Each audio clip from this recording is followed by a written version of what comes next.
it's Desiree and welcome. For those of you that are here for the first time, thank you so much for stopping by and I hope you enjoyed the videos and I hope you'll stick around by subscribing. For those of you that have been here for a while, thank you so much. I am truly grateful. I am grateful for everybody that stops by and just spends this little bit of time with me. Okay, we are on our fourth video in the second series of my Christmas series for 2023. And remember, series number 2 is all about the poinsettia. So again, I'm choosing concepts or ideas, basically, for 5 weeks.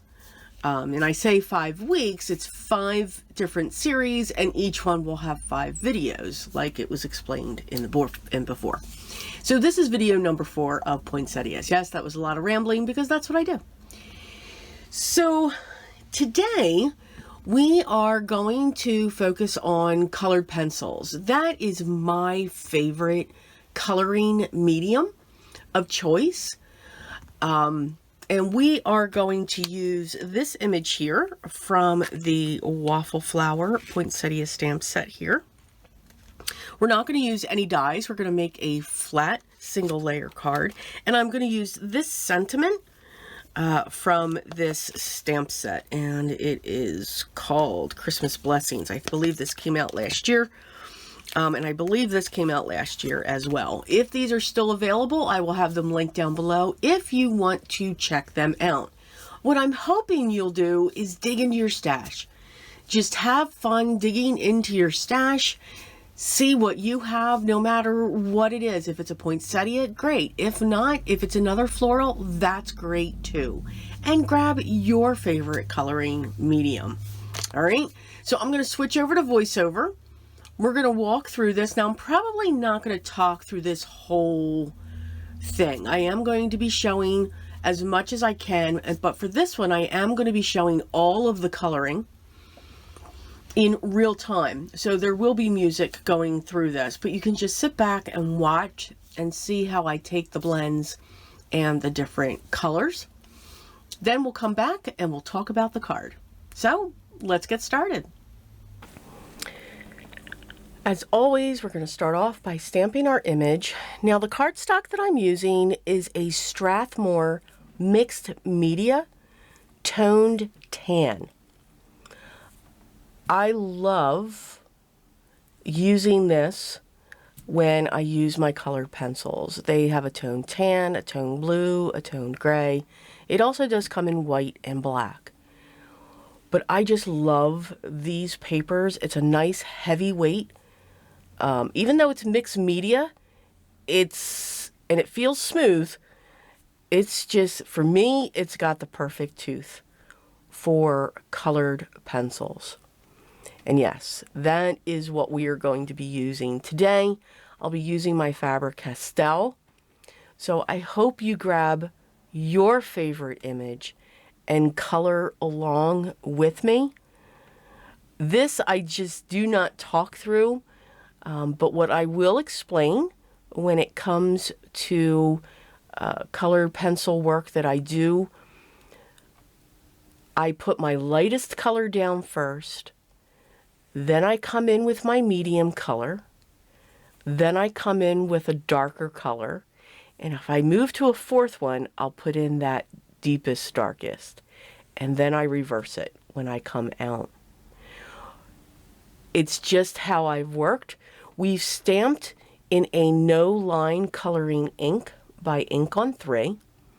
So this is going to be a no line coloring color pencil piece, basically. You can see my hand is far away from the point of the pencil. That helps me to not have pressure. You do not want to have pressure right off the bat. When you fill the tooth of the paper, and it's the texture, the pigment is grabbing that tooth, that texture of the paper, and putting the pigment down onto the paper. If we start off with a full amount of pressure right off the bat, we have filled that tooth. and the pigment does not have anything else to grab onto.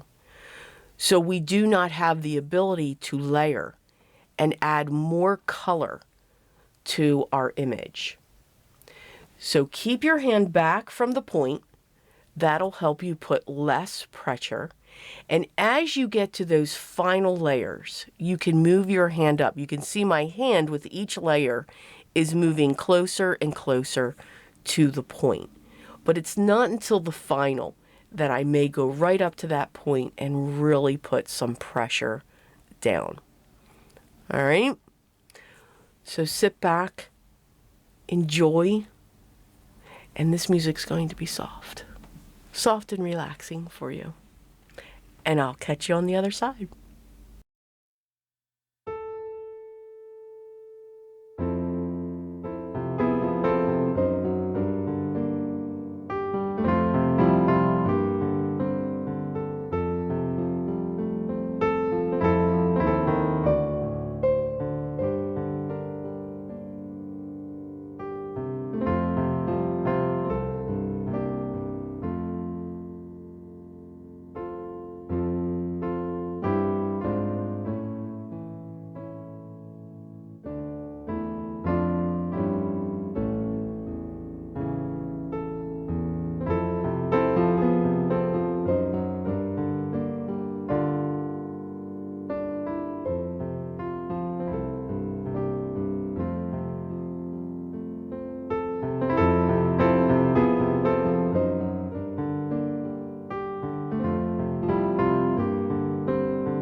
Now that we have our piece colored, let's get our sentiment added to the top and let's get our card together.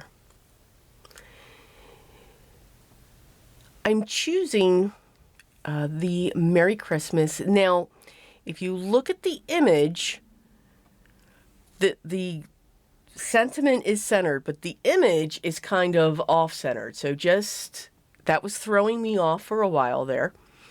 But it's okay. It's just the way that that image is set. There's always someone that says, okay, something wasn't centered. And that's okay. I have here, now since this is a no line coloring and since this is a colored pencil piece, I did set this on a satin mirror piece of cardstock. I did not cut the center out of it. I want to make sure that this has all the stability in the world, and then I set that on top of a piece of black cardstock to cover the whole front of the standard A2 size card base here that we have. I am going to add a little bit of splatter here, and for this I'm actually using some white gouache. Again, you can use anything. You can use acrylic paints, you can use a white spray, anything. This was just something that was close to me. Okay, and here is our card. Of course, got to add a little bit of splatter. I used gouache this time because I found my tubes of gouache, yay. So we did some no line coloring. And it's just absolutely gorgeous. My ink of choice for no line coloring is the Ink on 3. A friend of mine got me hooked on that, and I absolutely love that. We did the traditional red, but added some pink to the tips of the poinsettia plant. And then just kept it very clean and simple. Just added 2 mats. This is a standard A2 size card. And it is a landscape card. There we go. Thought I put it on upside down. That would have been funny. And then I just have the gold and the black border because I do have a black sentiment. So I do like to have that black to tie everything in together. Okay. No, this is not a card that you would definitely do in production, but it is a card that can go to somebody who is very special. Or if you just want to make this and set this up on a mantle, it would make a beautiful home decor piece. So the products, if they are still available, will be linked down below, the main products that I used. But again, I encourage you, you're going to hear me say this and you're going to get sick of me saying it. Dig into your stash. Have fun with that. It doesn't have to be a poinsettia. It could be any other type of floral. It could be any other type of image if you just want to try out colored pencils or your favorite coloring medium. If you have any questions, make sure you leave those down below and I'll get back to you as soon as I can. Please, I'd love for you to subscribe if you haven't yet. Hit that thumbs up and remember to ring the bell so that you're notified when the next video is live and ready for you to watch. Enjoy the process. Have fun creating your art because that is what you are doing. It's the definition of creating. So enjoy it. But most of all, remember what's most important for me, guys. Always be creative. I will be talking to you in the next one. So I'll see you in video 5.